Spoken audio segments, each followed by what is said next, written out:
ప్రియమైన వాళ్ళారా, ప్రభువైన యేసుక్రీస్తు నామములో ఈ యొక్క ఉదయకాల సమయమున మీ అందరికీ నా యొక్క హృదయపూర్వక వందనాలు తెలుపుకుంటున్నాను.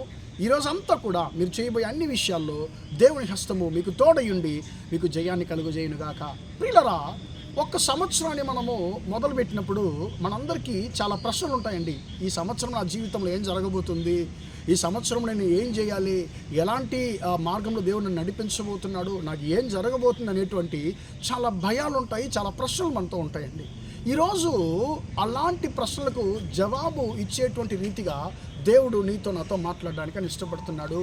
నిర్గమకాండము 13వ అధ్యాయము 21వ వచనము ఇలా సెలవిస్తుంది. ప్రియులరా, ఇశ్రాయేలుకు ముందుగా దేవుడు వెళ్ళాడట. ఎలా వెళ్ళాడంటే, వారికి పగటి వేళలో వారికి మేఘస్తంభముగాను, రాత్రి వేళలో వారికి వెలుగునిచ్చుటకు ఆయన అగ్నిస్తంభముగాను ఆయన వెళ్ళాడు అనేటువంటి మాటను ఇక్కడ మనం చూస్తున్నామండి. నిర్గమకాండం 13వ అధ్యాయము 21వ వచనంలో చదవగలము.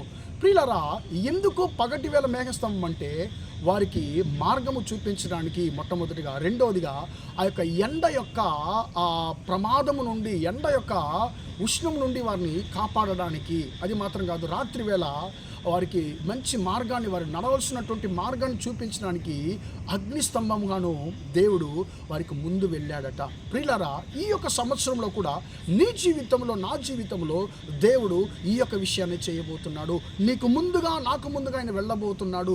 ఎందుకు? మనకు మార్గాన్ని చూపించడానికి. మనము చదువుతున్నాం కదా, 32వ కీర్తనలో 8వ వచనం మనం చదువుతున్నాము. నేను నీ మీద దృష్టి ఉంచి నేను ఆలోచన చెప్పేదను, నువ్వు నడవలసిన త్రోవు నేను నీకు చూపించదునని దేవుడు మనతో వాగ్దానం చేసిన ప్రకారము ఈ సంవత్సరం అంతా కూడా నన్ను దేవుడు ఆయన నడిపించబోతున్నాడు. దాదాపు ఇశ్రాయేలు ప్రియులారా, తమ ప్రయాణాన్ని వారు మొదలుపెట్టినటువంటి ఆ వేళలో వారికి తెలియదు వారు ఎలాంటి మార్గంలో ప్రయాణించాలి, వారు ఎన్ని సంవత్సరాలు ఆ అరణ్యంలో ప్రయాణము వారు చేయబోతున్నారు, ఏది కూడా తెలియదు. కానీ దేవుడు వారిని గురించి అంతా కూడా ఆయన ప్లాన్ చేశాడు.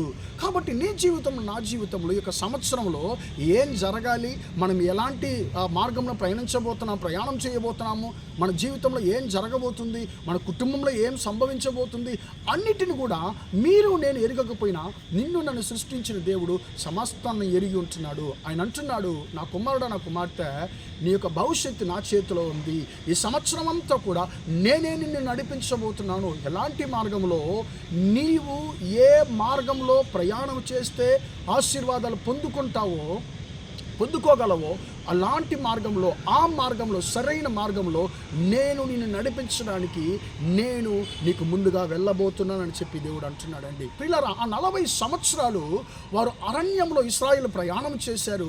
ఆ 40 సంవత్సరాలు ఈ మేఘస్తంభం కానివ్వండి, అగ్నిస్తంభం కానివ్వండి, వారి నుండి విడిపోలేదు, దూరము కాలేదు అనేటువంటి వచనాన్ని కూడా మనం బైబిల్లో చదువుతున్నాం పిల్లలు. కాబట్టి ఈ సంవత్సరం అంతా కూడా, ఈ సంవత్సరాన్ని మొదలుపెట్టిన మనము దేవుడు మనతో మాట్లాడాడు.